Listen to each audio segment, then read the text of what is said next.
The revolutionary technology behind ViaSat-3 isn't just about bandwidth.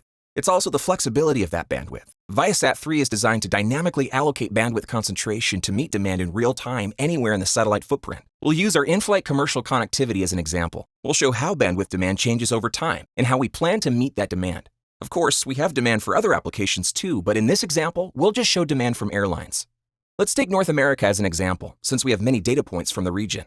On the east coast of the US, there are several major aviation hubs, from the New York metro area down to Atlanta, Orlando, and Miami. This heat map shows the regional concentration of aircraft in flight throughout the course of a day, planes full of passengers hungry for surfing, streaming, and shopping. Thus, this heat map also represents demand, and you can see how that changes throughout the day from the time display in the lower left.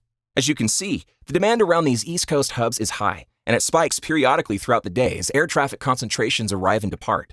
At 1 a.m. on the East Coast, there is very little activity, but the 10 p.m. flight traffic on the West Coast is active. Fast forward 5 hours, and you can see the East Coast morning traffic light up. Now let's visualize the focus beams that are designed to follow the demand using the North America traffic as an example. As demand peaks, ViaSat-3 is designed to dynamically concentrate capacity to meet it. These beams are colored to match the intensity of demand. Now let's look at the East Coast from 1 a.m. to 6 a.m. again, and you can see how the focus beams match the intensity and location of demand as it fluctuates and moves across vast distances. Note how the focus beams move east to follow peak demand, while still bringing great service to meet demand in the rest of the country. By doing this, we plan to be able to concentrate satellite capacity where it's needed most without having wasted bandwidth where demand is lower. By getting optimum use of the bandwidth, we'll be able to lower the cost of delivering and using it.